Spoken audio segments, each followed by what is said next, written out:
You know, my thoughts about Niantic? Basically, Niantic is a company that has one product. One product. That's the only product they're concerned with. It's not Pokemon Go. It's not any of these weird-ass games that are coming out. Niantic's one product is their stack of geocaching data that everything's built on. They're not concerned with the individual products that are built on top of it. The only thing those things are good for to them are to make their product more valuable by adding more geographic data to it. So this platform is not just a thing where you build games on.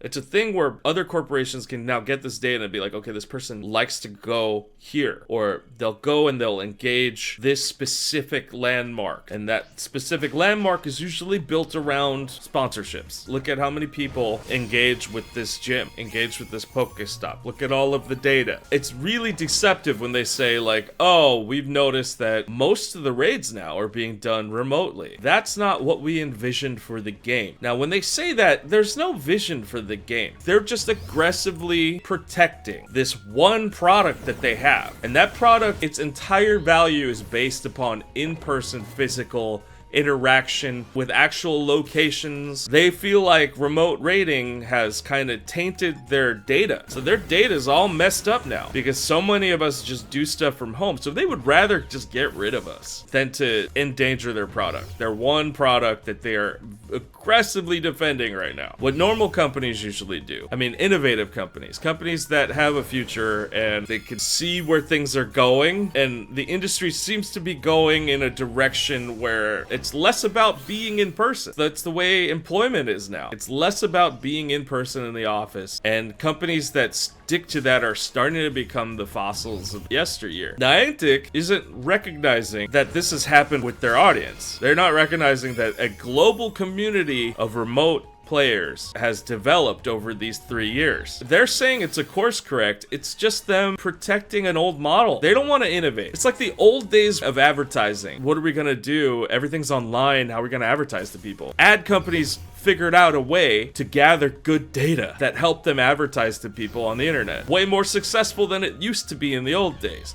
That's because they innovated. Niantic is sticking to this one product that they've developed way before Pokemon Go was here. So this old ass product that's just been added to by the users, by the community. They don't want to innovate. They don't want to branch off and figure out ways to gather that very valuable data for remote playing. A smart company would say, okay, we have this very valuable thing we want to protect, but we also see that there's a very lucrative, like very successful part of our business on this side that a massive amount of our user base is engaging in. The mass adoption of remote raiding, they're looking at it like some serious product that threatens their one product. Why don't you diversify? Now you have this other product, which is a global community of people that you can advertise to, that you could sell things to. I feel like corporations would find that equally as appealing, that you have a massive user base of people from all over the world who are now willing to engage in places where they can't get to geographically. So I'm making awareness of my brand. It gets that word out, even if they don't even have your brand. That corporation has no presence in a country. If those people are engaging regularly with their brand through remote raids, through remote whatever, and the brand is always there, what do you think's gonna happen when they come to a country where that brand is there? They're gonna be like, oh my gosh, this thing, I always wanted to go.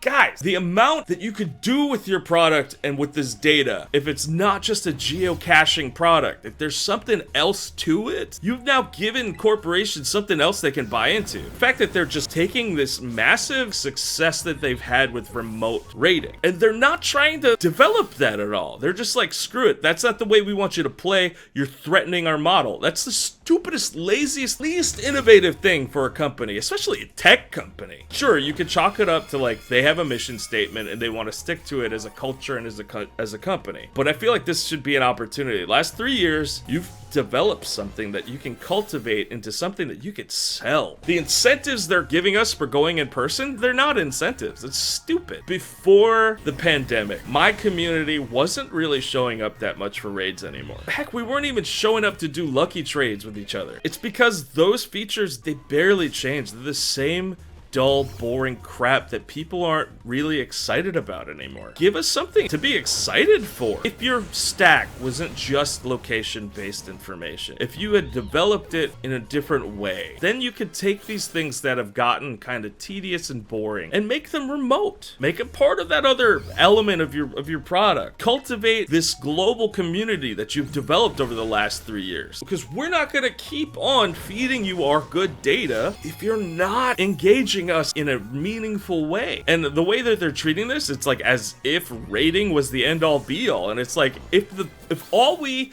as a fan base and as a user base of your product, as players of Pokemon Go, if the only thing we have to look forward to is rating? Introduce something new, for frick's sake. Give the community something to be excited about. Introduce bottle caps to the game, which will let you max out one of your stats for one Pokemon.